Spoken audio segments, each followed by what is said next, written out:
براہ راست آپ کو اسلام آباد لیے چلتے ہیں. وفاقی وزیر اطلاع شبلی فراز میڈیا سے گفتگو کر رہے ہیں. فگرز اس سے یہی ظاہر ہوتا ہے کہ اللہ تعالیٰ کے فضل و کرم کے ساتھ ہمارے ملک میں کورونا نے وہ تباہی نہیں پھیلائی جس طرح کہ اس نے یورپی ممالک یا امریکہ یا اور ممالک میں پھیلائی ہے.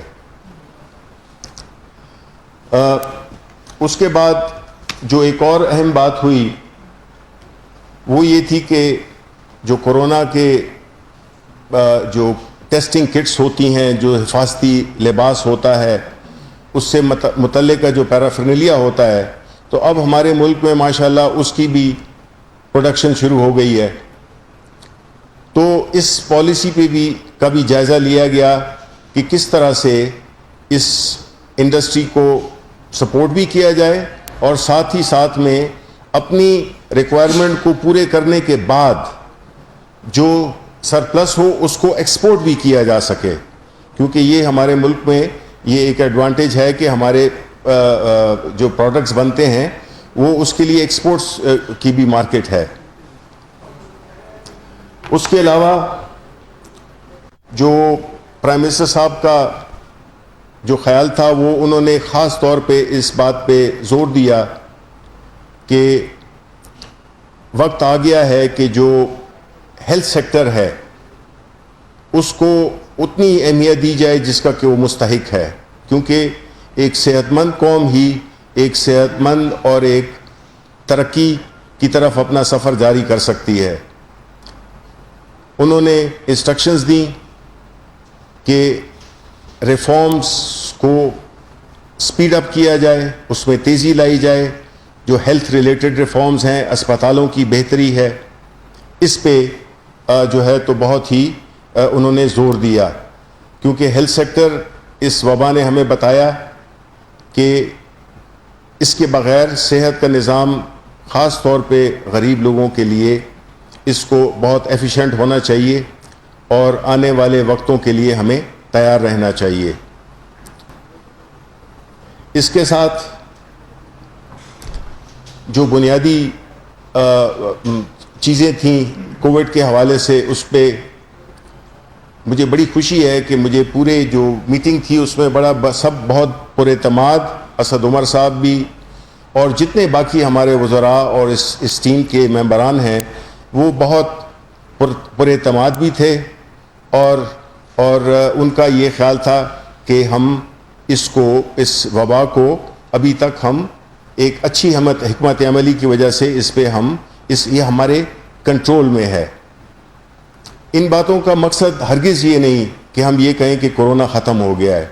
کورونا ہے اور کب تک رہے گا یہ کسی کو معلوم نہیں، لیکن ہم عوام سے یہ اپیل کرنا چاہتے ہیں کہ وہ ہرگز یہ نہ سمجھیں کہ جب دکانیں کھل گئی ہیں، شاپنگ سینٹرز کھل گئے ہیں، ٹرینیں چل رہی ہیں تو وہ بالکل اسی طرح زندگی گزاریں گے جس طرح کہ پہلے تھی. ہمیں احتیاط کا دامن بالکل اپنے ہاتھ سے نہیں چھوڑنا چاہیے. ہمیں یہ وقت ہے کہ ثابت کریں کہ ہم ایک ذمہ دار قوم ہیں، ہم ایک ایسی قوم ہے جو کہ اکٹھے ہو کے لڑنا چاہتی ہے اس وبا سے، یا کسی بھی جو ایسی جو قومی ایشو ہو اس پہ ہم بالکل ایک ہی طرح سے یک قدم چلیں گے. اور ساتھ ہی میں اپوزیشن کو بھی یہ ریکویسٹ کرنا چاہتا ہوں کہ دیکھیں آج سپریم کورٹ کا فیصلہ بھی از خود نوٹس پہ جو انہوں نے فیصلہ دیا ہے ہم اس کا خیر مقدم کرتے ہیں. ہم نے تو پہلے دن سے پرائم منسٹر عمران خان پہلے دن سے یہ بات کرتے آ رہے ہیں، اور جو بھی جس طرح میں نے کہا کہ ہم نے اقدامات لیے ہیں وہ ایک تسلسل ہیں، اس میں ایک بہت کلیئرٹی نظر آتی ہے، اس میں ایک بہت ہی ایک پریکٹیکل اپروچ نظر آتی ہے جس میں کہ آپ نے ایک توازن پیدا کرنا تھا ان جانوں میں اور معیشت میں. اپوزیشن بجائے اس کے کہ اس پہ سیاست کر دے جو کہ وہ کر رہی ہے، آج بھی کچھ پی ایم ایل این کے کچھ لیڈران صاحبان نے پریس کانفرنس کی. اب سپریم کورٹ کا فیصلہ بھی آ گیا ہے.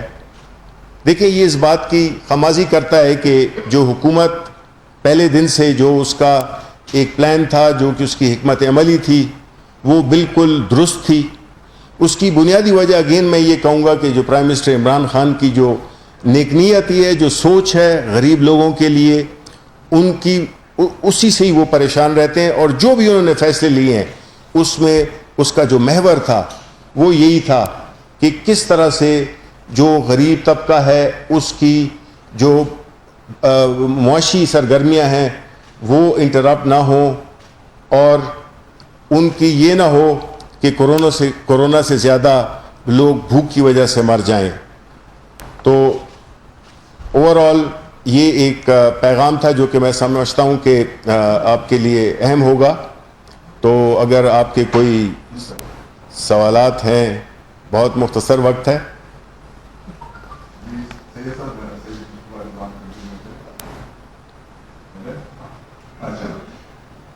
یہ ابھی آپ نے جس طرح فرمایا کہ لاک ڈاؤن کے حوالے سے آپ نے مطلب شاپس وغیرہ کا اور ٹریننگ وغیرہ کی ہے, آپ یہ سمجھتے ہیں کہ کیونکہ ابھی جو صورتحال چل رہی ہے تو آپ یہ اس پبلک کو کس طرح کنٹرول کریں گے؟ مطلب اس کے لیے کوئی میکینزم بنایا ہے آپ نے کہ کیونکہ یہاں تو آپ کو پتا ہے کہ ایک شاپ کھلے تو ادھر خواتین مردوں سے زیادہ تو خواتین کا رس ہو جائے.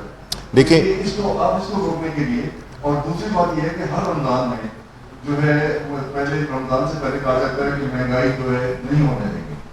اس دفعہ بھی یہی ہوا ہے. مہنگائی اتنی ہوئی کہ لوگ پریشان ہو گئے. اس کے اوپر کسی کو چیک اینڈ بیلنس سرکار. جی بالکل. دیکھیں جہاں تک کہ آپ کا جو پہلے سوال کا پہلا حصہ تھا وہ بہت ہی اہم ہے. آپ نے جو سوال کیے وہ بہت اہم سوال ہے, اور یہی اپیل ہم عوام سے کرتے ہیں کہ وہ ذمہ داری کا ثبوت دیں. اب دیکھیں حکومت ڈنڈا لے کر کسی کو یا پرائم منسٹر صاحب لوگوں کو ہاتھ سے پکڑ کے گھر نہیں بٹھا سکتے.